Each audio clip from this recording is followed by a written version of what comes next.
So it's a great pleasure to be here to talk to teachers. I really appreciate all the work that they've put in over the years. I've been involved in YEOTY for, I don't know, 4 or 5 years. And it's been endlessly fascinating and fulfilling. So I'm just going to give some perspectives based on my experience as a judge.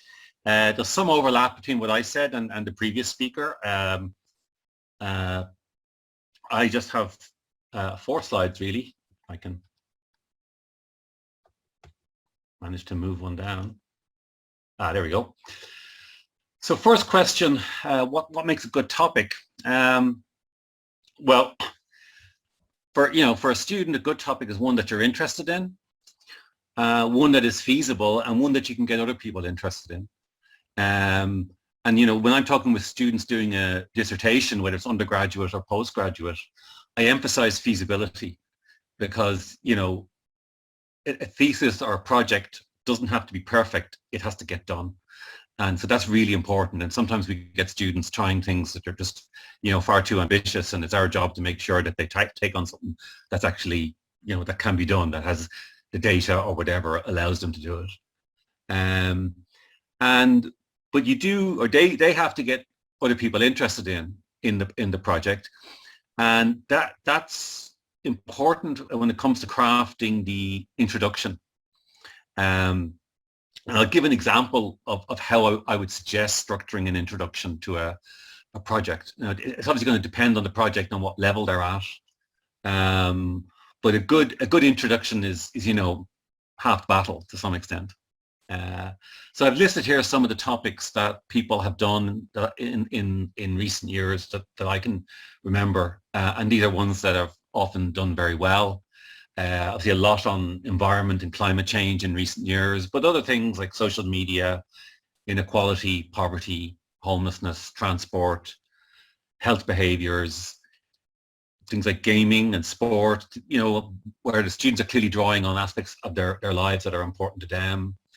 Fast fashion, and I have to say, a couple of years ago, I didn't know what fast fashion was until I saw a project in YEOTY by some students, and now I know, and I'm very aware of it now. And obviously, there's been some recent projects related to COVID-19. So these projects span, the whole area of things that we cover in economics, and that are, important to the world around us. What I would say is it's best if a project is centered around a question, a research question. So does X affect Y, or why has Z increased over time? And again, this is something I would hammer home to my students, that whenever they're doing a project or an undergraduate dissertation or whatever, try and have a question in mind. And I say to them, write it on a big piece of paper and put it on your wall over your desk. So when you're working on your project, you're always thinking, how am I answering this question? How am I getting closer? Now, for some projects, for some students, that would be very ambitious, particularly, younger students, first years and second years and so on. So I'm mindful of that. But if there's a question that the project is based on, that really draws in the reader. So what do we look for? Well, because different judges have different perspectives and different, will have different emphasis. But we do appreciate imagination and originality. And by originality, that can be in the choice of topic. And students have come up with some amazingly original ideas over time, but also in the methods that they use in their project. So for example, some projects use video, where they've either recorded video themselves to embed it in it, or they've taken, some little pieces of video from YouTube. We've had bits of kind of Hollywood movies put in where it was relevant to the project. One of our best projects last year, I think, ended on a piece of music where actually one of the team sang us out. We had a fantastic project a couple of years ago, which involved a rap battle. So it was 2 girls from Mullingar, what I recall, and they'd set up this rap battle where one character was extolling the virtues of capitalism, another against extolling the virtues of communism. And it was just very clever, very well done. And we don't get many like that, but I was really impressed at the skill and the imagination that they brought to that project. One thing that makes a project interesting and what makes research interesting is collecting data. And that's how you learn to do research, is by going out and collecting data and analyzing it. That could be in the form of experiments or surveys, and we've had some good examples of those. Now, that's at the more ambitious end. I wouldn't maybe expect a junior cert student to do that. It's best done in a team, and it may need some cooperation from, if you're doing a survey in the school, you may need to get cooperation. They need to get cooperation from their teachers. But if they can do that, it is more fulfilling. They will learn a lot more. Using appropriate terminology, so using the language of economics, so talking about elasticity and supply and demand and consumer surplus and whatever is appropriate. That's just something, we have to do. And again, I try to tell my students to do this. Good graphs and graphics are important. And in general, I think the standard of, say, PowerPoints and presentations are often really high. I'm impressed that often the students in YEOTY can do things that I can't do. Attention to detail is important, and some of the judges are very, very strong on this. I'm slightly more relaxed. So, documenting your sources correctly, referencing, whatever you've drawn on, you need to do that. It's if you like, part of being professional. So I would encourage your students to do that.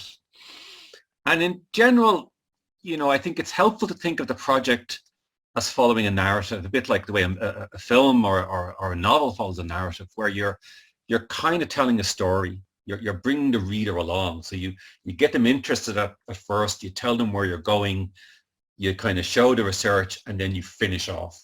So you're bringing the reader along. Okay, so here I'm going to give you kind of an example where it's relatively easy to do that.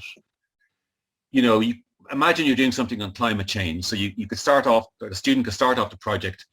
Climate change is the defining challenge we face today. So there's a big statement that kind of very few people would disagree with, and that gets people interested in. Then you narrow it down a bit and you say maybe something like, well, addressing this will require reducing carbon emissions. So you've now focused it a bit more. Then you bring in a little bit of context by saying, well, a switch to electric vehicles is considered essential for this. So now people realize, okay, it's going to be something to do with electric vehicles. Then you say, but Irish drivers have been slow to adapt. So now you realize it's about Ireland. Then you maybe bring in the latest government announcement. And so all the time, what you're doing is you're focusing in. And then when you kind of get to the end of that introduction, you say, well, in my project, I will. So you've really set the stage. And I think it's a bit like an angler where you're reeling in the fish on your line. So start big and then gradually make it more specific, and then kind of introduce, what your project is going to be about. So my final slide, what not to do. Often, students their interests are driven by their passions, and there's nothing wrong with that. But it's important that, the heart doesn't rule over the head. And because you do get students who kind of set out to prove something, to say, oh, in this project, I will prove that. And that's kind of saying they've made up their mind. What we want is a more calm, scientific approach where you say, in this project, I will investigate, or I will ask whether, rather than kind of signaling that you've made up your mind before you start the project. Okay, so it's important to be, non-partisan. Students shouldn't assume the judge knows everything about their topic. So sometimes we get students doing things, and they're doing something on cryptocurrencies or Bitcoin or something like that, which I know nothing about. And so while the judges will know a lot more economics than they do, and will know a lot of economics, they may not know everything about their particular niche. As a general rule, and again, I say this to my students, it's better not to attempt too big a topic, in the sense that you're better off doing addressing a narrow question well, because that's what research is all about. Every piece of research that I see, you're really zooming in on a small part of the picture. Now you're relating it to the larger question, but you're generally tackling a very kind of precise question. So for example, rather than doing a project on the economics of smoking, it would be better to do one saying, has tax policy reduced smoking in Ireland, which is more precise. Now, it depends on the level they're at, right? A first-year student who has a project called the economics of smoking, I think that's fine. I'd be quite happy with that. But maybe a Leaving Cert student might have a more focused project. I think that would be better. So that's all I have to say. And I'll stick around if people have any questions or comments. But for the moment, I'll stop there.